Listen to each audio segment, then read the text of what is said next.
नमस्कार. आवाज माझा वृत्तवाहिनीत आपल्या सगळ्यांचं स्वागत. वेळेच्या काही ठळक घडामोडींकडे. मृत्यू झालेल्या जवानांना आणि जखमींना उपमुख्यमंत्र्यांनी केली मदत. आमदारांच्या पुढाकारानं रोजगार मेळाव्याचं आयोजन. आणि ठाणे महापालिकेनं टँकरचे दर केले निश्चित.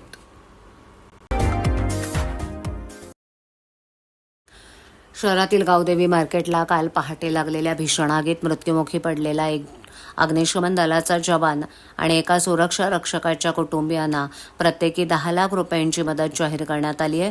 तर अग्निशमन दलाच्या 2 जखमी जवानांना प्रत्येकी 1 लाख रुपयांची मदत देण्यात येईल, असंही उपमुख्यमंत्री एकनाथ शिंदे यांनी सांगितलं. काल संध्याकाळी त्यांनी गावदेवी मार्केटला भेट देऊन पाहणी केली. त्यानंतर प्रसारमाध्यमांशी बोलताना त्यांनी ही घोषणा केली आहे. यावेळेला त्यांनी गावदेवी मार्केटमध्ये झालेली आगीची घटना ही अत्यंत दुर्दैवी असून या आगीत 2 जणांना आपला जीव गमवावा लागलाय. या घटनेत मृत्युमुखी पडलेल्या दोन्ही जवानांना मी श्रद्धांजली अर्पण करतो, असं शिंदे म्हणाले. तसंच झालेल्या घटनेची गंभीर दखल घेऊन या मार्केटचं आणि ठाण्यातील इतरही मार्केटचं तातडीनं इलेक्ट्रिक ऑडिट आणि स्ट्रक्चरल ऑडिट करण्याचे निर्देश दिले असल्याचं त्यांनी सांगितलं. या घटनेत मृत्युमुखी पडलेल्या जवानांना विम्याचे 12 लाख रुपये तातडीनं देण्यासोबतच पालिकेकडून प्रत्येकी 10 लाख रुपये देण्यात येतील, असंही त्यांनी जाहीर केलं. या आगीत व्यापाऱ्यांचे आणि गाळेधारकांचं मोठं नुकसान झालंय. अपरात्री आग लागल्यानं त्यांना सामानही बाहेर काढता आलं नाही, त्यामुळे मार्केट हे संपूर्णपणे आगीत जळून खाक झालंय.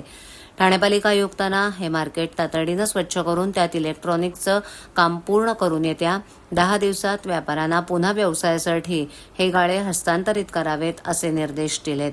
त्यानंतर उपमुख्यमंत्री एकनाथ शिंदे यांनी कळवा येथील छत्रपती शिवाजी महाराज रुग्णालयात जाऊन घटनेत जखमी झालेल्या अग्निशमन दलाच्या 2 जवानांच्या तब्येतीची विचारपूस केली. यावेळेला त्यांनी डॉक्टरांकडून त्यांच्यावर सुरू असलेल्या उपचारांचीही माहिती घेतली. यावेळेला त्यांनी त्यांना विश्रांती घेण्यास सांगितलं. तसंच गरज लागल्यास त्यांना खासगी रुग्णालयात दाखल करण्यात यावं, असेही स्पष्ट निर्देश दिलेत. शॉर्ट सर्किटमुळे ही आग लागली असं प्राथमिक अहवालानुसार आता तरी लक्षात येईल. चौकशी त्याची होईल. आणि जे दोघं याच्यामध्ये सागर शिंदे आणि काळू गाडेकर, एक सुरक्षा रक्षक आणि एक अग्निशमन विभागाचा जवान, हे 2 लोक या दुर्घटनेमध्ये मृत्युमुखी पडले. ही अतिशय दुर्दैवी घटना झालेली आहे. त्या दोघांच्या परिवाराला ठाणे महापालिकेने प्रत्येकी 10 लाख रुपये देण्याचा निर्णय घेतला आहे आणि जखमी जे आहेत त्यांना 1 लाख रुपये देण्याचा प्रत्येकी निर्णय घेतला आहे. आणि जे मृत्युमुखी पडलेत त्यांना त्यांच्या नातेवाईकांना अनुकंपाखाली नोकरी देण्याचा देखील निर्णय झाला आहे. मी सकाळीच मुख्यमंत्री महोदयांशी या बाबतीमध्ये चर्चा केली आणि हे जे गाळेधारक 155 आहेत त्यांचंही मोठ्या प्रमाणावर नुकसान झालेलं आहे. त्याचंही पंचनामे करून त्यांना देखील शासनाच्या वतीने मुख्यमंत्री सहायता निधीमधून आपण मदत करू आणि त्यांचं देखील जे काय आता व्यवसाय बंद झालेला आहे तो पूर्ववत करण्यासाठी युद्ध पातळीवर महापालिका प्रयत्न करते. संपूर्ण इमारत आहे त्याची स्वच्छता पहिली केली पाहिजे, साफसफाई, त्याची रंगरंगोटी केली पाहिजे, त्याची काही सगळी वायरिंग जळालेली आहे, इलेक्ट्रिफिकेशन करायला पाहिजे. युवक युवतींना रोजगाराच्या अधिकाधिक संधी उपलब्ध करून देण्यासाठी पंडित दीनदयाळ उपाध्याय रोजगार मेळावा आमदार संजय केळकर यांच्या पुढाकारानं आयोजित करण्यात आला होता. महाराष्ट्र शासनाच्या कौशल्य, रोजगार, उद्योजकता आणि नाविन्यता विभागाच्या सहकार्यानं होणारा मेळावा शुक्रवारी सकाळी 10 वाजल्यापासून चराई परिसरातील मावळी मंडळ शाळा टेलिफोन एक्सचेंज जवळ मोठ्या उत्साहात प्रमुख मान्यवरांच्या उपस्थितीत पार पडला. या रोजगार मेळाव्याचं आयोजन जिल्हा कौशल्य विकास, रोजगार आणि उद्योजकता मार्गदर्शन केंद्र ठाणे तसंच casket IT and placement institute यांच्या माध्यमातून करण्यात येतोय. या उपक्रमाच्या माध्यमातून विविध नामांकित कंपन्यांमध्ये नोकरीच्या संधी उपलब्ध करून देण्याचा प्रयत्न करण्यात आला. विशेष म्हणजे हा रोजगार मेळावा फक्त ठाणे महापालिका क्षेत्रातील युवक युवतींसाठी आयोजित करण्यात आला होता. नोकरीच्या शोधात असलेल्या तरुणांसाठी एक महत्त्वाची संधी होती.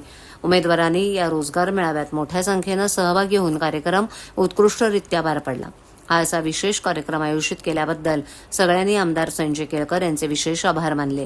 या कार्यक्रमाविषयी केळकर यांनी प्रसारमाध्यमांशी बोलताना अधिक माहिती दिली.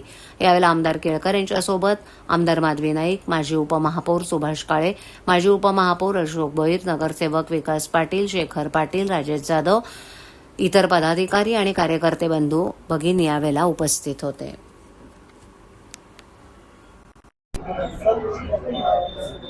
आज महाराष्ट्र शासनाच्या कौशल्य विकास विभाग आणि आमच्या सगळ्यांच्या पुढाकाराने या ठिकाणी आम्ही रोजगार मेळावा आयोजित केला आहे. हा 6वा रोजगार मेळावा आहे आणि आमचा अनुभव खूप चांगला आहे.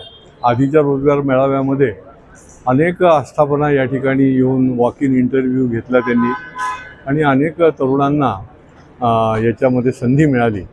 आज देखील जवळजवळ 400-500 विद्यार्थी तरुण जे 10वीपासून ते डबल ग्रॅज्युएटपर्यंतचे आहेत, मुलं मुली, ते या ठिकाणी येणार आहेत. अनेक जणांनी नोंदणी पण केलेली आहे. 3 वाजेपर्यंत मला वाटते 400-500 विद्यार्थी याच्यामध्ये सहभागी होतील. या 31 आस्थापना याच्यामध्ये सहभागी झालेल्या आहेत. मला निश्चित खात्री आहे की तात्काळ वॉक इन इंटरव्ह्यूमध्ये देखील अनेक जणांना संधी मिळेल. खरं म्हणजे शासनाच्या माध्यमातून अनेक उपक्रम असतात, परंतु रोजगार मेळाव्याच्या माध्यमातून एकदम अनेक जणांना देखील नोकरी मिळण्याची संधी मिळते आणि त्यामुळे अशा प्रकारचे मेळावे, रोजगार मेळावे ठाणे महानगरपालिका क्षेत्रामध्ये निरनिराळ्या ठिकाणी पुढच्या काळामध्ये देखील आम्ही आयोजित करणार आहोत. पाणी टंचाईचे झटके ठाणे शहरात वाढू लागलेत. त्याचा परिणाम पाणी पुरवठ्यावर होत असून अनेक गृहनिर्माण संस्थांना टँकरचा आधार घ्यावा लागतोय. खासगी टँकर माफिया जादा पैसे उकळत असल्यानं ठाणे महापालिकेनं आता स्वतः दर निश्चित केलेत. ठाणेकरांना एका टँकरमागे 1,000 रुपये मोजावे लागणार असून त्यातील पाण्याचा वापर पिण्याव्यतिरिक्त अन्य कोणत्याही कारणासाठी करता येणार नाही. गेल्या आठवडाभरापासून शहरातील बहुतेक सोसायट्या तसंच बड्या गृहसंकुलांमधून टँकरची मागणी वाढली आहे. पालिकेकडून देण्यात येणारे टँकर हे फक्त घरगुती वापरासाठी असून टॉयलेट, बाथरूम, फ्लशिंग किंवा बांधकामासाठी या पाण्याचा वापर करता येणार नाही. सर्वसाधारण सभेत पालिकेनं निश्चित केलेल्या दरानुसार 10,000 लिटर क्षमतेच्या टँकरसाठी वाहतुकीसह 1,000 रुपये निश्चित करण्यात आले आहेत. 7 प्रभाग समित्यांमध्ये टँकरनं पाणीपुरवठा करण्यासाठी साकेत इथे एकच टँकर भरणा केंद्र आहे. मात्र इथे मोठ्या प्रमाणावर मागणी होत असल्यानं वेळेत टँकरनं पाणीपुरवठा करणं शक्य होत नाहीये. त्यामुळे घोडबंदर रोड परिसरातील ब्रह्मांड जलकुंभ इथे स्वतंत्र केंद्र सुरू करण्यात आलंय.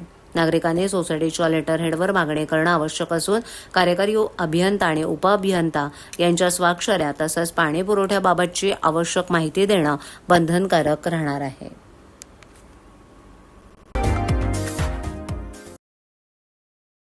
22 मे या जागतिक जैवविविधता दिनाच्या पार्श्वभूमीवर ठाणे शहरातील ऐतिहासिक मासुंदा तलावाच्या पुनरुज्जीवनासाठी ठाणे महापालिका सोसायटीनं, जनरल आणि भागीरथ संस्थेनं हाती घेतलेल्या पर्यावरणपूरक उपक्रम विशेष लक्षवेधी ठरत आहे. पालिका आयुक्त सौरभ राव यांच्या मार्गदर्शनाखाली हा उपक्रम राबवण्यात आला असून या उपक्रमामुळे तलावातील जैवविविधतेचं संवर्धन आणि जलस्रोतांचं संरक्षण करण्यास मोठी मदत होणार आहे. सध्या शहरी आणि निमशहरी भागातील जलस्रोत, घरगुती कचरा, सांडपाणी, पोषक तत्वांचं अतिप्रमाण तसंच सेंद्रिय प्रदूषकांमुळे मोठ्या प्रमाणावर दूषित होतंय. या पार्श्वभूमीवर प्रदूषित जलस्रोतांचं पुनरुज्जीवन करण्यासाठी फायटोरेमेडिएशन अर्थात वनस्पतींच्या साहाय्यानं पाणी शुद्ध करण्याची पद्धत प्रभावी, शाश्वत आणि किफायतशीर उपाय म्हणून पुढे येत असल्याचं मुख्य पर्यावरण अधिकारी मनीषा प्रधान यांनी सांगितलं. ठाणे महापालिकेच्या जलस्रोत पुनरुज्जीवन मोहिमेला हातभार लावण्यासाठी सोसायटी जनरलच्या CSR निधीतून आणि त्यांच्या सहयोगी स्वयंसेवी संस्था भागीरथ यांच्या माध्यमातून मासुंदा तलावात फ्लोटिंग वेटलँड्स म्हणजेच तरंगती वनस्पती बेटं उभारण्यात आली आहेत. त्यासाठी या वनस्पतीचा वापर करण्यात आलाय. तसंच तलावातील पाण्याची गुणवत्ता सुधारण्यासाठी कॅस्केड एअरट्रेटर्स आणि सबमिर्सल मिकर्स कार्यान्वित करण्यात आलेले आहेत. या संपूर्ण उपक्रमाला ठाणे महापालिकेच्या पर्यावरण विभागाचा मोलाचा मोठी मदत होणार असल्याचा विश्वास व्यक्त करण्यात येतोय. जागतिक जैवविविधता दिनानिमित्त राबवण्यात आलेला हा उपक्रम पर्यावरण संवर्धन, जलस्रोत संरक्षण आणि शाश्वत विकासाच्या दृष्टीनं महत्त्वाचा मानला जातोय.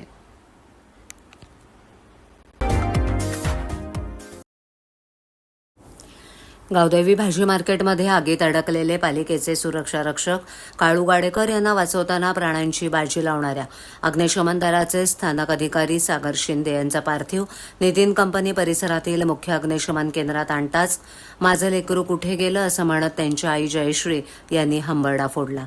त्याचवेळेला शिंदे यांच्या पत्नी माधुरी यांच्यासह नातेवाईक आणि अग्निशमन दलातील कर्मचाऱ्यांच्याही अश्रूचा बांध फुटला.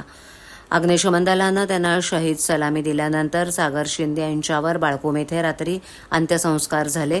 तर सुरक्षा रक्षक काळू गाडेकर यांच्यावरही पुण्यातील गंगापूर या त्यांच्या मूळ गावी अंत्यसंस्कार करण्यात आले. शिंदे यांच्या मागे त्यांची आई, पत्नी आणि 2 महिन्यांची मुलगी असा परिवार आहे.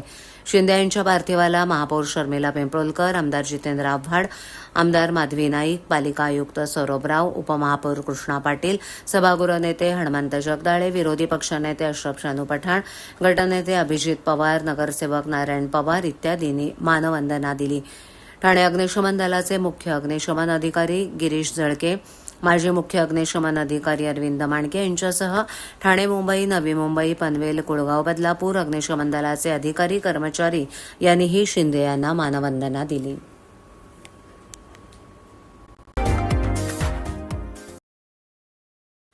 कळवा येथील गणपतीपाडा भागात रस्त्यालगत उभ्या केलेल्या सुमारे 10 कारची तोडफोड करण्यात आल्याचा प्रकार शुक्रवारी पहाटे उघडकीस आलाय. या घटनेनंतर संतप्त रहिवाशांनी कळवा पोलीस ठाणे गाठले. या भागात नशेबाज उच्छाद मांडत असल्याचा आरोप रहिवाशांनी केलाय. कळवा येथील गणपतीपाडा हा भाग ठाणे शहराच्या वेशीवर येतो. गणपतीपाड्याच्या पुढे नवी मुंबई शहर सुरू होतं. परिसरात वाहनं उभी करण्यास पुरेशी जागा नसल्यानं नागरिक त्यांच्या कार, दुचाकी रस्त्यालगत उभ्या करतात. शुक्रवारी पहाटे येथील 10 कारच्या काचा फोडण्यात आल्या. त्यामध्ये अनेक महागड्या कारचा समावेश आहे.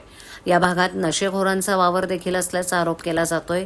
त्यांच्याकडूनच हे कृत्य करण्यात आल्याचा आरोप रहिवाशांनी केला. शुक्रवारी सकाळी रहिवाशांनी कळवा पोलीस ठाणे गाठले तसंच तक्रार देण्याची प्रक्रिया सुरू केली. दरम्यान या घटनेनंतर येथील नागरिकांकडून संताप व्यक्त केला जातोय. या प्रकरणातील आरोपींविरोधात कठोर कारवाई व्हावी अशी मागणी येथील रहिवाशांकडून केली जाते. दरम्यान या प्रकरणी गुन्हा दाखल करण्याची प्रक्रिया सुरू झाली आहे.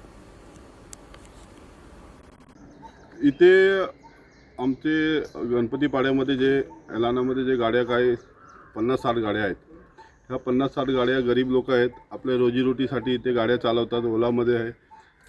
रात्री हे लोक 12-1 वाजता कधी 12-12 तास नोकरी करतात आणि जेव्हा हे थकून वगैरे येतात आणि गाड्या लावतात तर काही चरसी गरजुल्ले जे इथे दारू पिऊन बसलेले असतात ते रात्रीचा गैरफायदा घेऊन ह्या लोकांचे सर्वांचे नशेमध्ये नुकसान करतात, चोऱ्या करतात.